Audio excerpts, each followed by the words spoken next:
Welcome to Mindfulness Manufacturing. My name is Trevor Blondeel. Spending 25 years in manufacturing, I discovered the real impact we have on turnover, communication, and the ability to manage change is how we show up. That's the essence of emotional intelligence. In each episode, we bring a guest or message to expand your skills, engage your people, and grow your organization. So let's jump in.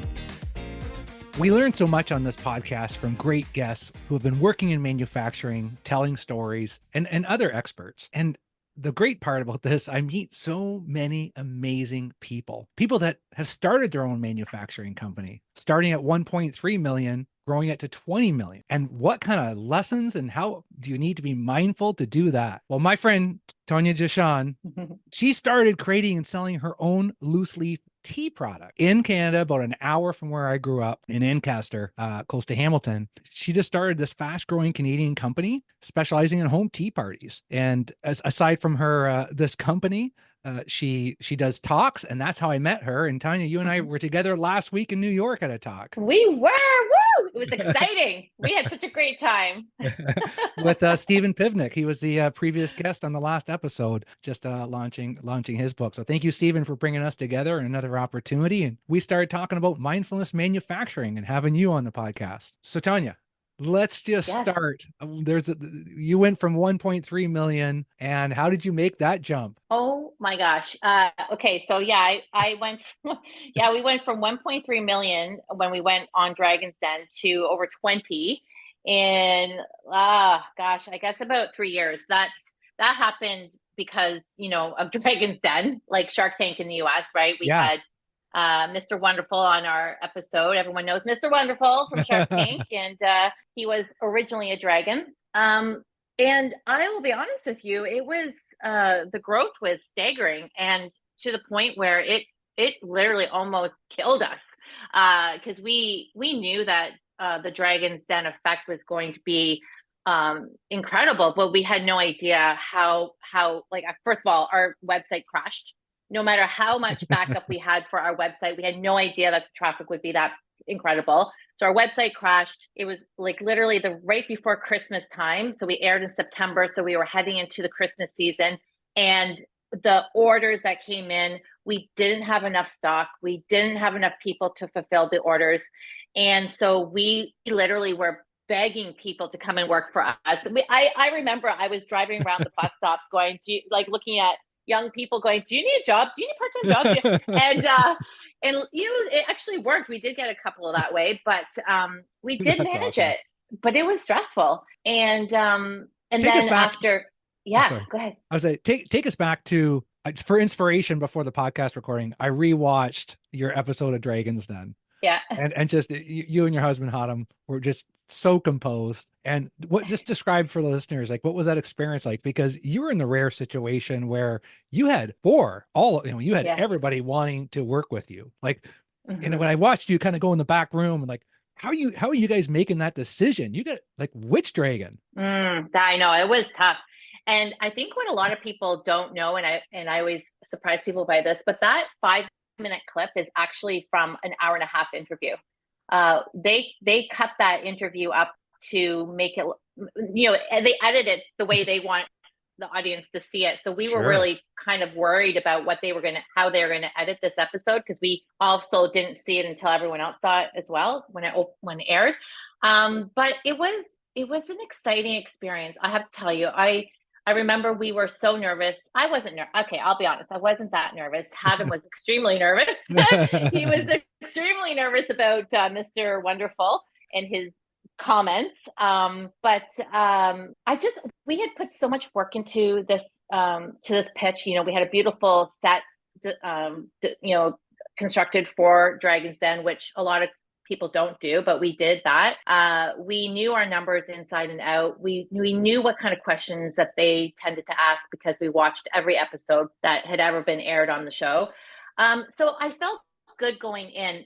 And we didn't over evaluate our company. And that was the biggest advice that we got from from people. Actually, what's interesting is back then, I don't think they do this anymore, but back then we were assigned a Dragon's Den coach. Wow. Someone that worked with, someone who worked with Dragon, like worked on this show of Dragon's Den. And originally we were going to go in asking for, I think, 500,000 for 20% of our company, which would have over evaluated our company just slightly. But even that slightly, the guy was like, do you want to go on the show and defend your evaluation? Or do you want to go on the show and actually talk about your company? And he had a great point. And that's when we were like, you know what? We weren't in it for the money. The money was great. We were there for the exposure, A, and B, we really wanted to partner with these people. Yes. I really needed their experience, their connections, their expertise of breaking into the US market. So that guy giving us that advice was golden. And so we went on the show and everything was aligned. We knew our numbers. We had a great set. We had we had great sales. And we just chatted for an hour and a half. That alone must have been a great education, just spending an hour and a half having them ask you questions. Totally, really, honestly. The one thing that they didn't show on the episode that I think really solidified Jim with our company is the fact that Hadam and I owned 3 Subway franchises prior to opening up Sipology.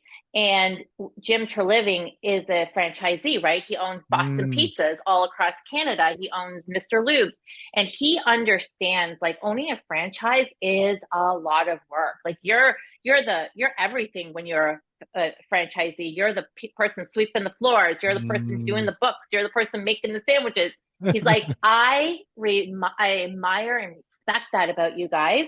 And that is why I want to partner with you, because the work ethic you need to run a franchise is huge.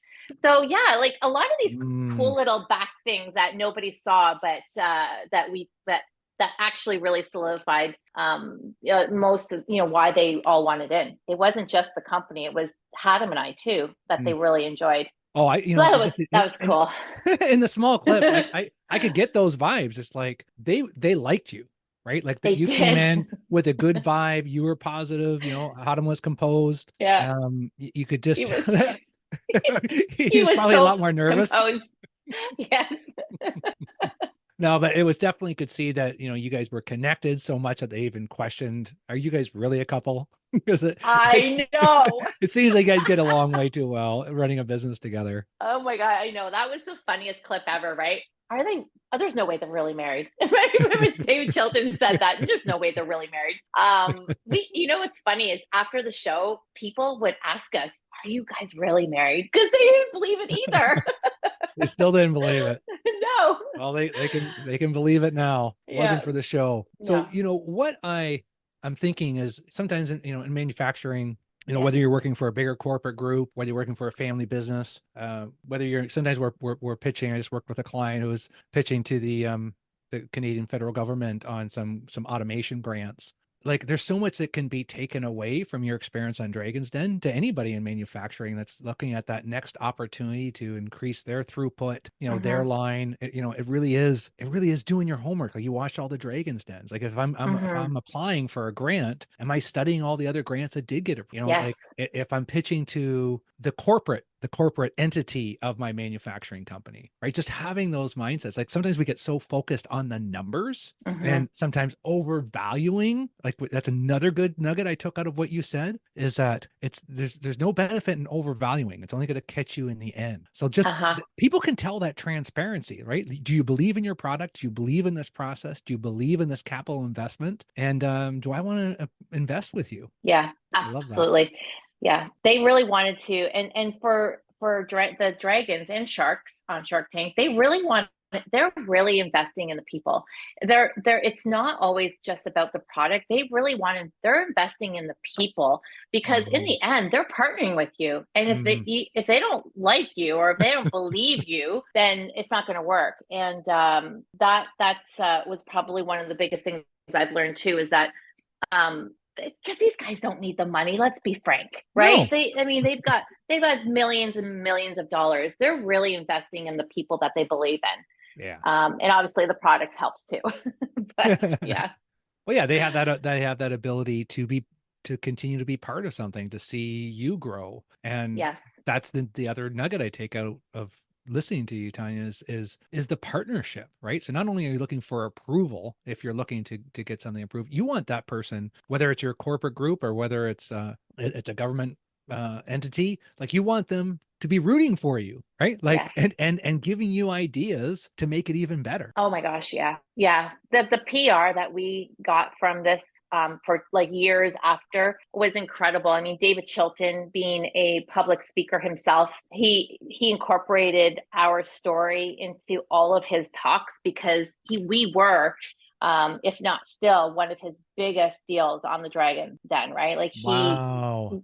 we're one of the most successful deals that he's ever had. So I mean, yeah, like and then Jim, of course, Jim's always been such a big supporter of us. We're very close with Jim and his wife because of their commitment to mental health. They both sit on the board of CAMH in Toronto. For mental health, and also Boston Pizza supports Kids Help Phone. So yeah.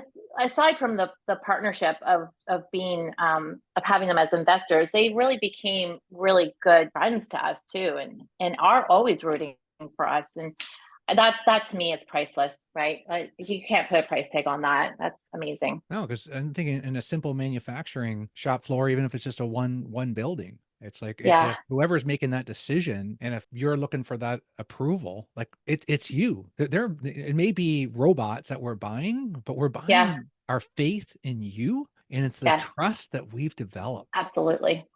Are you transparent? I could get the energy off of you. You knew your numbers, and you could just tell, like you and Autumn you were excited about this. And I that's was. another area that I think we miss. Like, if you're going to propose this and you really want to make this change to the line, or you want to make this change to the whole building, like show me your passion. Like, can Oh my you gosh. can you take what's on your heart and be able Yeah. to put that into the energy into the room? And that's what I find. Even the first time I met you, Tonia, it was like you and I, Mandy, sat down at a table, just started Yeah. talking about whatever, right? Just good energy, good connection, and just like, yeah, that helps us believe in each other. The three P's is one of the things that I talk about so often in my keynotes is passion, purpose, and perseverance, right? If you don't have passion for your company or for what you're doing, it's not going to work. If what you're doing is not giving you purpose, it's not going to work. And if you don't have the guts to persevere through all of the crap that's going to get thrown at you for as being an entrepreneur, it's also going to hurt you. So those three P's are so important when it comes to being an entrepreneur or a CEO or a president or just in general life, right? Like you need passion Yeah. in your life to make your life better. So yeah. And I think there's smaller portions in our day that we can find passion in our day. I think Totally. we Yeah. like with manufacturing, going in the same building every day, but every day is different. It's never the same. And that whole passion of like what's the bigger goal here? Like, what are you contributing? Are you getting good energy off of what you're doing? Because if you're not, people will feel that. Yes, yes. And I'll be honest with you, Trevor. In the last 5 years, I didn't feel much passion for my company as I once did. A lot happened in my life. I completely burnt out, and Mhm. it took me until about, I guess, late last year, to really find my purpose again in this company and to really find my passion again. And this year, I am so excited about the growth trajectory that we're on with Sipology. And it's because I'm passionate again. And in the last 5 years, I wasn't, and I can Yeah. see it in the numbers. Even though I have a Really? great team, yeah, even though I have a great team and my husband's the CEO, I think without my passion, people felt it. Mm. And that, I mean, sometimes I take that on as a like, oh man, like this is all my fault. But no, but I felt it. If I didn't have passion, I didn't have purpose anymore in my company for for quite some time, I kind of like digressed to, talking a lot about mental health, which is super important, but it took a lot of focus off of my company and my passion for that. But I'm back, baby. Woo! I'm back in a big, big way. So Yes, watch you out, are. 2024. I felt that when you kicked off the session last week in New York. You were the right one to kick it off. Oh my That's for gosh, thank sure. you. But it's true. It doesn't mean that you're going to have that passion at the top level all the time, right? There's No, seasons, no, the and seasons, absolutely. you went through that to kind of get through here. So when you're in that same building, it sometimes it is tough, and it is stepping back, and how Hmm. do you balance that? So what would you went through a different time there. So what are you Yeah. doing different now Mm. so that you don't get burnt out? And like what's different about you now? What do you need? Yeah. What's your advice?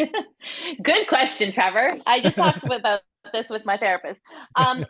It's for me right now, I am taking on a lot. I took on a new role at work as director of social media marketing, and I love it. I as the founder, I felt that it was time that I needed to really, like, if we're going to grow on social media, which I know is going to be a huge growth lever for us, I have to know the ins and outs of Instagram and Mm, all of the things, right? And it's a lot, and most founders do not have the time for this at all, yeah. because it's a full-time plus job. But I decided that, you know what, no, if I'm going to do this, I have to be the one to do it. And so that was the first thing. But I am taking on a lot, so I've made a commitment to myself that I'm a huge person that loves to exercise. It's a big part of who I am. So I committed to waking up at 6 a.m. every morning, having my cup of joe, reading a bit of my book, and then going down to work out without looking at my phone. Because the minute I look at my phone, that's it, game over. I'm like Mm, consumed by what I have to do today. So just setting boundaries, I think, yeah. for myself. And I was reminded again by some people that this is not all on me.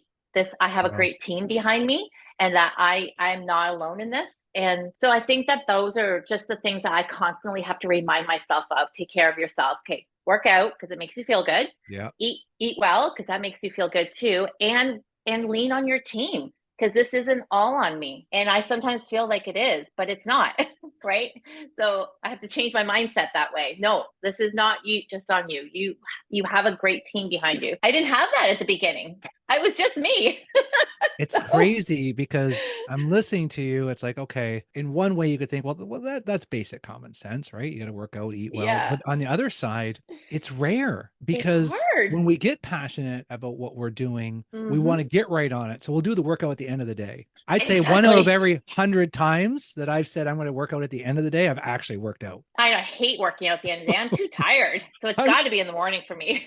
I'm done. So I'm the same as you. We do our meditation, we do our workout, we do some journaling, Yeah. and get set. Don't dive into that phone. And in Oh, different situations, right? And when yeah. whatever your role is at your work, you may have some different areas you need to flex. But at the end of the day, you're talking to a successful woman here that you learned what grounds me. Well, I got to sleep, and I got Yes. to eat well, and I Yeah. got to work out. Like, who knew that these were the secrets to success? And then everything else can kind of come together because your passion will flow through. What I learned from you too, Tanya, is just it does come from the top. And Mm-hmm. if you're a leader today and you're going into Mm-hmm. work and you're just Mm-hmm. not feeling it, you will after listening to Tanya, and you go in Yeah. there, they're going to feel that. So your production numbers are a direct reflection of how you have Mm-hmm. slept, eaten, worked out, and how is your passion flowing through the building today. Oh my gosh, Trevor, you just nailed it. Nailed it. 100% nailed it. Yeah. That's exactly.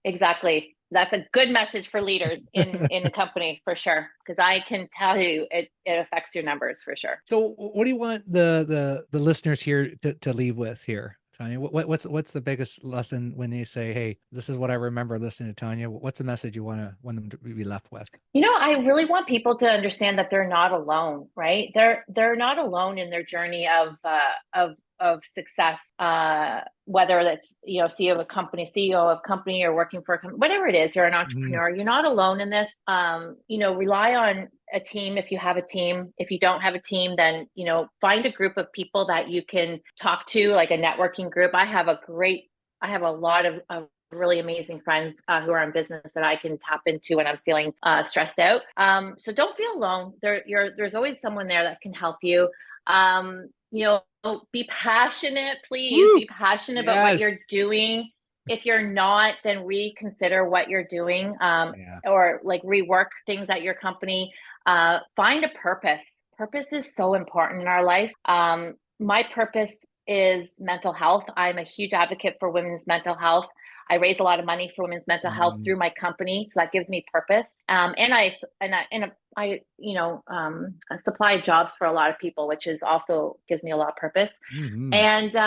And persevere. It's a big one. That's a hard one. And Mhm. it's, if you can persevere through the mud, because you're going to persevere, you're going to get mud thrown at you. Yeah. The journey to success is not a straight line. It is very wobbly with lots of curves and turns.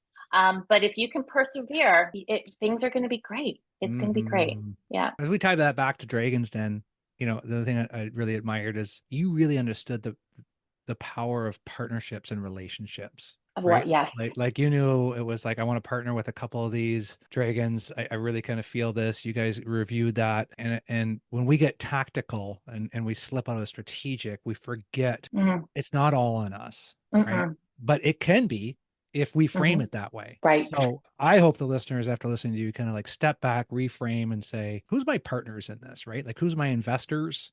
Who's on my team that I'm not really reaching out to, because the mental health aspect really ties in to that as a foundation. And this is not a theoretical. Like, you have done this, Tonia. You Yeah. started from nothing and grew this to 20 million. Mm-hmm. And when I was doing some of my research, I went on this website. Somehow I ended up on the top entrepreneurs in Canada. Well, number Yeah, I can. 2 was Kevin O'Leary, and number 5 was my buddy Tonia. And it's Which, like, like, I was like, wow, I didn't even know that. I am just proud of you, Tonia, and so appreciative to have met you. You're very transparent. You're so real. You're fun to be with, and I just think that you're going to be helping not only the people in your company, but all the lives that you touch, because you're so real. You do the work, and it's not a straight line. It's not a total success story, and you got to be in it for the ride, and like you said, in the perseverance. Yes, 100%, Trevor. You nailed that one too. So, Sipology, tell us more. I know there's some great, so I know there's a person behind this company doing some great social media right now. How do we follow you? How do we get the tea? Tell us more. Yeah, absolutely. Well, you can follow me on Instagram at Tonia Jahshan. I am all about hydration. So how to hydrate yourself in a very yummy, tasty way, not just plain water. Sipology, you can follow Sipology on Instagram as well. We talk a lot about matcha and how amazing it is for you. And yeah, so Sipology, and I'm on, so those two are on every single social channel, Facebook, Instagram, LinkedIn. You can follow us on all of the channels under those two names. Well, we'll put that in the chat. And finally, like, the real secret, like, what's the main? Because I've had your tea and it is fantastic. But what's the Yeah. main difference with what you're providing versus anybody else? Good question. So we made a commitment from the very beginning when I started this company that we were never going to use any artificial flavors, GMOs, any sugary crap that, we were not going to put Hmm. any of that in our tea. Our tea is 100% natural, naturally flavored.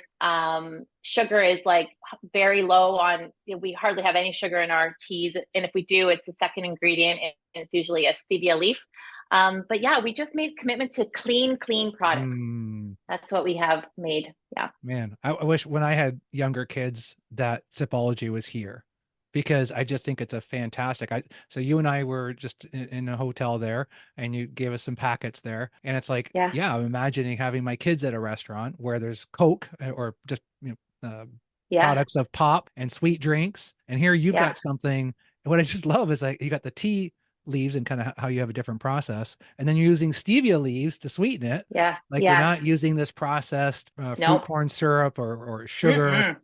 It's just No. it's just amazing. So not only do you have this great business, you have this great passion, but you're just creating a great product and we need this. So thank you for everything that you and Hodam do. Thank you. Thank you. All right. Well, thanks for coming on the show, and Thanks for having let's grab me. another That's cup of awesome. tea. Awesome. I love it. Thanks, Thanks, Trevor. Tom.